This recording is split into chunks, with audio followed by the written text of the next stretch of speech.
ಜೀನಾಗೆ ಸಂಪಾದಕತ್ವದಲ್ಲಿ ಜಿಎನ್ಎಸ್ news ಸಾಗರಿಸುತ್ತದ ಆಚೆ ಈಚೆ ಬುಧವಾರದ news ಅಪ್ಡೇಟ್ಗೆ ತಮಗೆ ಸ್ವಾಗತ. ಮುಖ್ಯಾಂಶಗಳು. ಮಾರ್ಚ್ 6ರಂದು ಶಿವಾಜಿ ಮಹಾರಾಜರ 396ನೇ ಜಯಂತಿ, ಬೃಹತ್ ಹಿಂದೂ ಸಾಮ್ರಾಜ್ಯೋತ್ಸವ ಶೋಭಾಯಾತ್ರೆ. ಸಾಗರಕ್ಕೆ ಮಾದರ ಚೆನ್ನಯ್ಯ ಶ್ರೀಗಳು, ಅಯೋಧ್ಯೆ ರಾಮಮಂದಿರ ಕಟ್ಟಡ ನಿರ್ಮಾಣದ ಉಸ್ತುವಾರಿ ಗೋಪಾಲ್ಜಿ ಆಗಮನ. ಕಾರ್ಯಕ್ರಮ ಕುರಿತು ವಿಶ್ವ ಹಿಂದೂ ಪರಿಷತ್ ಬಜರಂಗದಳ ಕಾರ್ಯಚಟುವಟಿಕೆ ಬಗ್ಗೆ ಸಂತೋಷ್ ಪ್ರವೀಣ್ ಮಾಹಿತಿ. ಮಾರ್ಚ್ 6ರಿಂದ 8ರವರೆಗೆ ಬ್ರಾಸಂನಲ್ಲಿ ಚರಕ ಕೈಮಗ್ಗ ವಸ್ತುಗಳು, ಕೈ ಉತ್ಪನ್ನ ಆಹಾರ ಮೇಳ ಆಯೋಜನೆ. ಕಾರ್ಯಕ್ರಮ ಕುರಿತು ಪದ್ಮಶ್ರೀ ಮಾಹಿತಿ. ಈಗ ಸುದ್ದಿಯ ವಿವರ. ಮಾರ್ಚ್ 6ರಂದು ಛತ್ರಪತಿ ಶಿವಾಜಿ ಮಹಾರಾಜರ 396ನೇ ಜಯಂತ್ಯೋತ್ಸವ ಅಂಗವಾಗಿ ಬೃಹತ್ ಹಿಂದೂ ಸಾಮ್ರಾಜ್ಯೋತ್ಸವ ಕಾರ್ಯಕ್ರಮ ಹಮ್ಮಿಕೊಳ್ಳಲಾಗಿದೆ ಎಂದು ಬಜರಂಗ ದಳದ ಜಿಲ್ಲಾ ಸಂಯೋಜಕ ಸಂತೋಷ್ ಶಿವಾಜಿ ತಿಳಿಸಿದರು. ಸಾಗರದ ಕರ್ನಾಟಕ ಕಾರ್ಯನಿರತ ಪತ್ರಕರ್ತರ ಭವನದಲ್ಲಿ ಬುಧವಾರ ಕರೆಯಲಾಗಿದ್ದ ಸುದ್ದಿಗೋಷ್ಠಿಯಲ್ಲಿ ಅವರು ಮಾತನಾಡುತ್ತಿದ್ದರು. ಕೆವಿ ಪ್ರವೀಣ್ ಮಾತನಾಡಿದರು. ಗೋಷ್ಠಿಯಲ್ಲಿ ಸುನಿಲ್ ರುದ್ರಪ್ಪ, ಮಂಜುಗೌಡ, ಸೋಮು ಹೆಗ್ಗೋಡು, ದೀಪಕ್, ಪ್ರಜಿತ್ ಇನ್ನಿತರರು ಹಾಜರಿದ್ದರು. ಪ್ರತಿ ವರ್ಷದಂತೆ ಈ ವರ್ಷವೂ ಸಹ ಸಾಗರದಲ್ಲಿ ಛತ್ರಪತಿ ಶಿವಾಜಿ ಮಹಾರಾಜರ 396ನೇ ಜಯಂತ್ಯೋತ್ಸವವನ್ನು ಹಮ್ಮಿಕೊಂಡಿದ್ದೀವಿ. ಈ ದಿನ ಬೈಕ್ ರ್ಯಾಲಿಯನ್ನು ಸಹ ಪೂರ್ವಭಾವಿಯಾಗಿ ಸಂಜೆ 5:30ಕ್ಕೆ ಶ್ರೀ ಮಹಾಗಣಪತಿ ದೇವಸ್ಥಾನದಿಂದ ಆರಂಭಗೊಂಡು ಸಾಗರದ ಪ್ರಮುಖ ಬೀದಿಗಳಲ್ಲಿ ಈ ಒಂದು ಬೈಕ್ ಜಾಥಾ ಹೊರಡಲಿದೆ. ಹಾಗೆ ಶುಕ್ರವಾರ ಮಧ್ಯಾಹ್ನ 2:30ಕ್ಕೆ ಶ್ರೀ ಮಹಾಗಣಪತಿ ದೇವಸ್ಥಾನದಿಂದ ಬೃಹತ್ ಶೋಭಾಯಾತ್ರೆ ಆರಂಭವಾಗುತ್ತದೆ. ಶೋಭಾಯಾತ್ರೆಯಲ್ಲಿ ಕಲಾ ತಂಡಗಳು, ಜಾಂಜು, ಡೊಳ್ಳು ಈ ತರ ಕಲಾ ತಂಡಗಳು ಭಾಗವಹಿಸ್ತವೆ. ಸಾವಿರಾರು ಸಂಖ್ಯೆಯಲ್ಲಿ ಹಿಂದೂ ಬಾಂಧವರು ಭಾಗವಹಿಸುತ್ತಾರೆ. ಹಾಗೆ 5:30ರಿಂದ 6 ಗಂಟೆ ಸಮಯದಲ್ಲಿ ಗಾಂಧಿ ಮೈದಾನದಲ್ಲಿ ಸಭಾ ಕಾರ್ಯಕ್ರಮವನ್ನು ಸಹ ಹಮ್ಮಿಕೊಂಡಿದ್ದೀವಿ. ಈ ಒಂದು ಸಭಾ ಕಾರ್ಯಕ್ರಮಕ್ಕೆ ದಿವ್ಯ ಸಾನ್ನಿಧ್ಯವನ್ನು ಶ್ರೀ ಶ್ರೀ ಶ್ರೀ ಬಸವಮೂರ್ತಿ ಮಾದರ ಚೆನ್ನಯ್ಯ ಸ್ವಾಮೀಜಿಗಳು, ಮಾದರ ಗುರುಪೀಠ ಚಿತ್ರದುರ್ಗ ಇವರುಗಳು ದಿವ್ಯ ಸಾನ್ನಿಧ್ಯವನ್ನು ವಹಿಸುತ್ತಾರೆ. ಹಾಗೆ ಉದ್ಘಾಟನೆಯನ್ನು ವಿಶ್ವ ಹಿಂದೂ ಪರಿಷತ್ನ ಕೇಂದ್ರೀಯ ಕಾರ್ಯದರ್ಶಿಗಳು ಹಾಗೂ ಅಯೋಧ್ಯೆ ಶ್ರೀ ರಾಮ ಮಂದಿರದ ಕಟ್ಟಡದ ಉಸ್ತುವಾರಿಗಳಾದ ಶ್ರೀ ಗೋಪಾಲ್ಜಿರವರು ಉದ್ಘಾಟನೆಯನ್ನು ಮಾಡ್ತಾರೆ. ಈ ಕಾರ್ಯಕ್ರಮದ ಅಧ್ಯಕ್ಷತೆಯನ್ನು ಶ್ರೀಮತಿ ಪ್ರತಿಮಾ ಸತೀಶ್ ಜೋಗಿ, ಜಿಲ್ಲಾಧ್ಯಕ್ಷರು, ವಿಶ್ವ ಹಿಂದೂ ಪರಿಷತ್ ಬಜರಂಗ ದಳ ಸಾಗರ ಇವರು ಅಧ್ಯಕ್ಷತೆಯನ್ನು ವಹಿಸುತ್ತಾರೆ. ಹಾಗೆ ಶ್ರೀ ರಾಜೇಶ್ ಗೌಡ್ರು, ಪ್ರಾಂತ ಸುರಕ್ಷಾ ಪ್ರಮುಖ್, ಬಜರಂಗ ದಳ ವಿಭಾಗ ಸಂಯೋಜಕ ಇವರು ಸಹ ವೇದಿಕೆಯಲ್ಲಿರ್ತಾರೆ. ಸಂತೋಷ್ ಶಿವಾಜಿ, ಜಿಲ್ಲಾ ಸಂಯೋಜಕ, ಬಜರಂಗ ದಳ ಸಾಗರ ಇವರು ಸಹ ವೇದಿಕೆಯಲ್ಲಿರ್ತಾರೆ.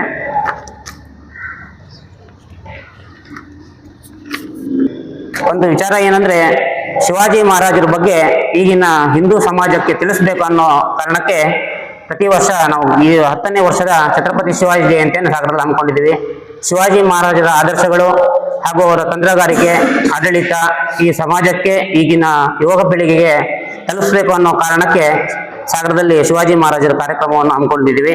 ಇದಕ್ಕೆ ಸಾಗರದ ಸಮಸ್ತ ಹಿಂದೂ ಬಾಂಧವರು ಆಗಮಿಸಬೇಕು, ತಮ್ಮ ಕುಟುಂಬದ ಸಮೇತ ಈ ಕಾರ್ಯಕ್ರಮ ಆಗಮಿಸಿ ಯಶಸ್ಸುಗೊಳಿಸಬೇಕಾಗಿ ಈ ಮೂಲಕ ಪತ್ರಿಕಾ ಪ್ರಕಟಣೆಯಲ್ಲಿ ಕೇಳ್ಕೊಳ್ತೀವಿ. ಪರಿಷತ್ ಬಜರಂಗ ದಳ ಕೇವಲ ಹೋರಾಟಗಳನ್ನು ಮಾಡ್ತಾ ಇಲ್ಲ, ಸೇವಾ ಕಾರ್ಯಗಳನ್ನು ಸಹ ಸಾಗರದಲ್ಲಿ ಹಮ್ಮಿಕೊಂಡಿದ್ದೀವಿ.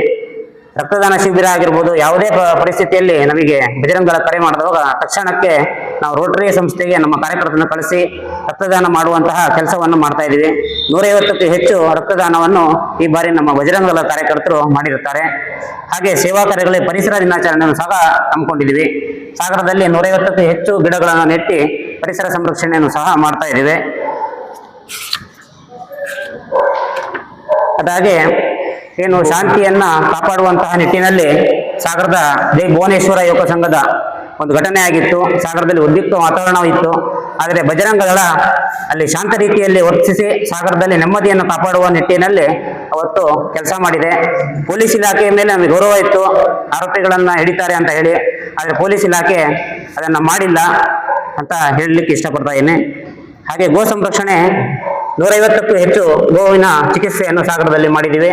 130 ಗೋ ಸಂರಕ್ಷಣೆಯನ್ನು ಮಾಡಿದ್ದೀವಿ. ಕಸಾಯಿಖಾನೆಗಳನ್ನು ಹೋಗ್ತಿರುವ ಕಸಾಯಿಗಳನ್ನು ತೊಡೆದಿದ್ದೀವಿ. ನಾಡ್ದು ದಯಮಾಡಿ ತಮ್ಮ ಸಹಕಾರ ಕೊಡಬೇಕು, ಸ್ವಲ್ಪ ಪ್ರಚಾರವನ್ನು ಕೊಡಬೇಕು. ಸಾಗರಕ್ಕೂ ಮತ್ತು ಶಿವಾಜಿಗೂ ಅವಿನಾಭಾವ ಸಂಬಂಧ ಇದೆ.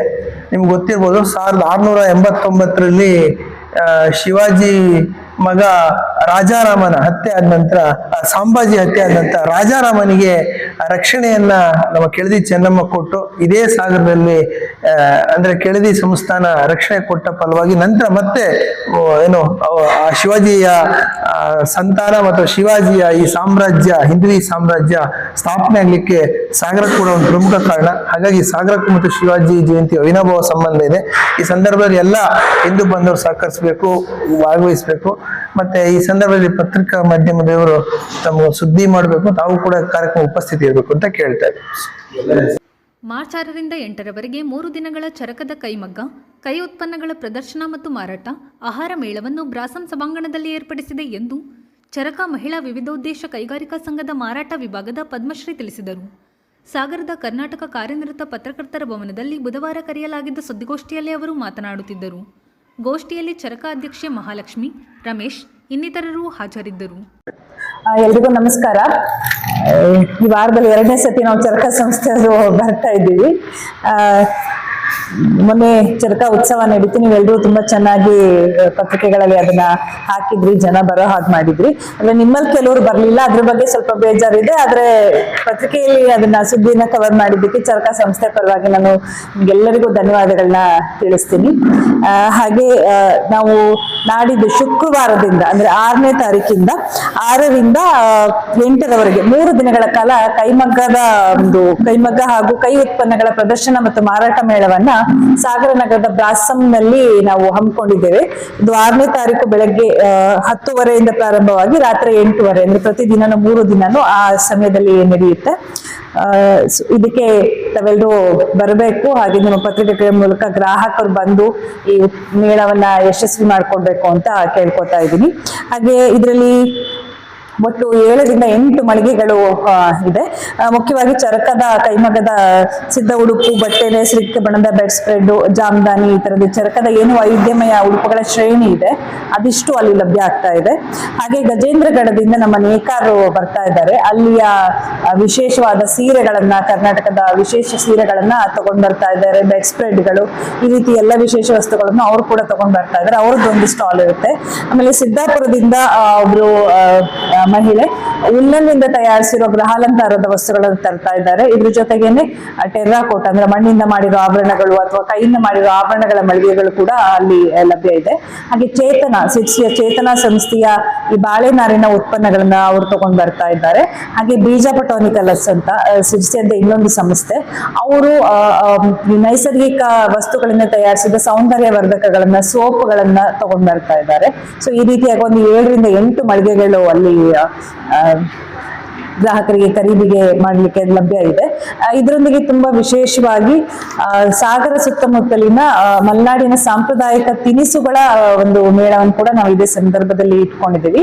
ಬಟ್ ಆ ಮೇಳ ಏನು ಅಂದ್ರೆ ಮಧ್ಯಾಹ್ನ 3ರಿಂದ ರಾತ್ರಿ 8ರವರೆಗೆ ಗ್ರಾಹಕರಿಗೆ ಲಭ್ಯ ಇರುತ್ತೆ. ಅದರಲ್ಲಿ ಸುಮಾರು ಒಂದು 8ರಿಂದ 10 ಮಳಿಗೆಗಳು ಈ ಭಾಗದ ಸಾಂಪ್ರದಾಯಿಕ ತಿನಿಸುಗಳನ್ನ ನಿಮ್ಗೆ ಉಣಬಡಿಸ್ತಾ ಇದ್ದಾರೆ.